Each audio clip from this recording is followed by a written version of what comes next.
folks, we're back in the saddle. You know how it is. Couldn't wait. I had to do this one tonight. Just got back home, and we're going to be talking about Tattooed Chef today, as you can see. So, obviously, the idea is going to be, what are my plans here with Tattooed Chef? What do I plan on doing with the stock? Obviously, the thing shot down massive. We had quite a massacre Friday. It was pretty rough. Thursday night into Friday, kind of a massacre for a lot of these hype stocks lately. They've been getting hit hard. So, what are my plans with this stock? Well, let's just take a look. First off, I did post a poll, and if you haven't voted on this, please let me know your opinions. We got 15 votes on it, so if you haven't yet, please go onto my channel there and leave a vote for me. What you plan on doing with Tattooed Chef stock. So here, off the poll, majority here showed that they would hold, and an equal amount of votes for buy and sell. So people are very divided on it, I think it's fair to say. But I think the majority saying they're going to hold makes plenty of sense here, right?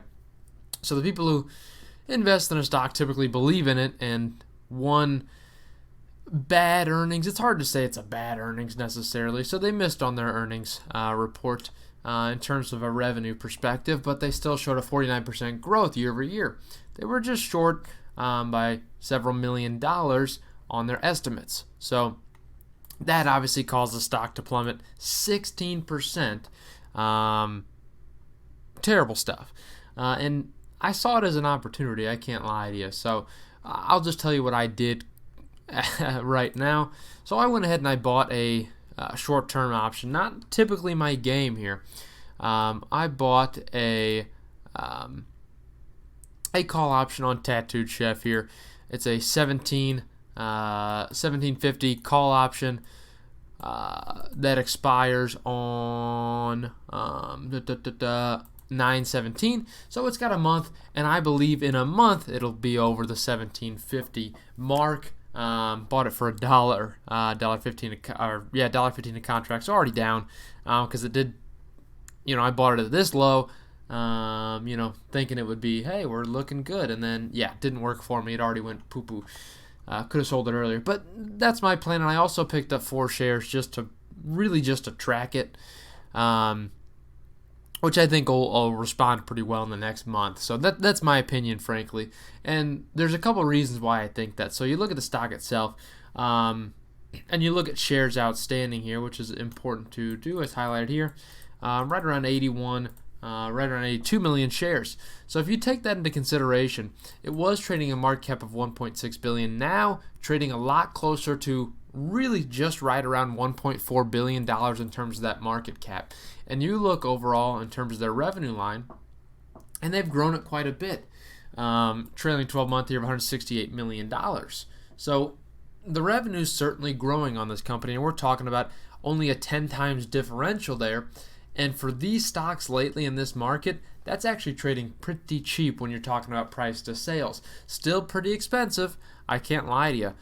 For a value stock I typically look at, I think this is expensive. But this is an emerging industry. So your plant-based, vegan, sustainable foods, which other foods are sustainable too, but just being clear with you, as much as they want to say that this is the only sustainable food source, it's not.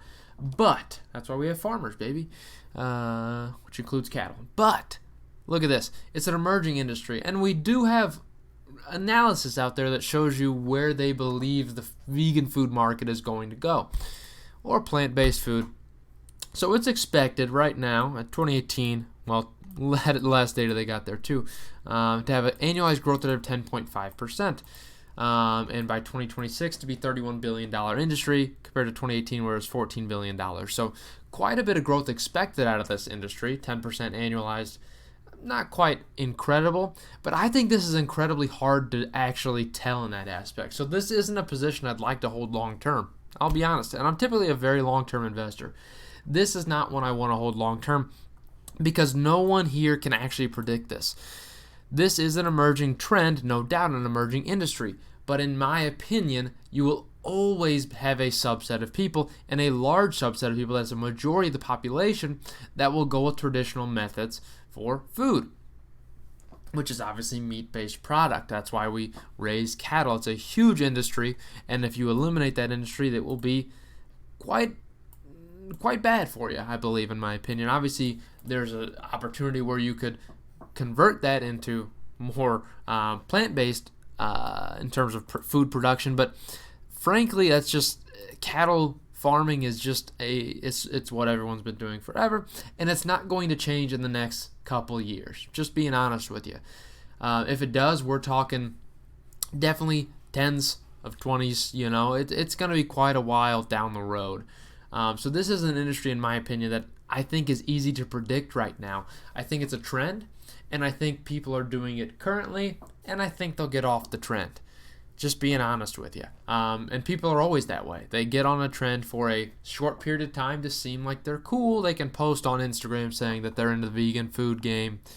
And then honestly, they'll really abandon it pretty quickly. So obviously it's a lot more expensive. But we'll see. And it just depends too. There's going to be, as the industry grows, there's going to be a lot of competitors in this game.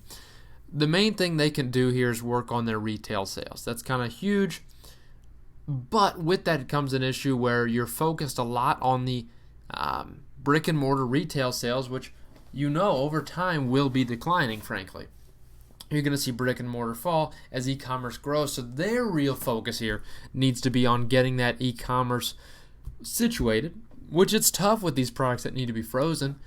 It is. So unfortunately, they'll have to figure out kind of a strategy for that. But in my opinion, they need to work on product expansion first, get in the brick and mortar while you can. But that's unfortunately not going to be a very long-term sustainable source for them. I think they are unfortunately going to have to work on potentially working on an e-commerce delivery standpoint, in my opinion. So, I mean, that's what I got for you on Tattooed Chef. So you see what I'm doing here. I'm getting a little risque, okay? Already actually will pay off if you look in the after hours, but who knows what it opens at Monday. But should be paying off already if it holds. But I do believe this thing will rebound. Not to the level where it was at. I don't think this will be back to $20 for a little bit. But I do think it's certainly going to be over the $18 range when you're talking about a week later. So that's what I got for you. Have a good one.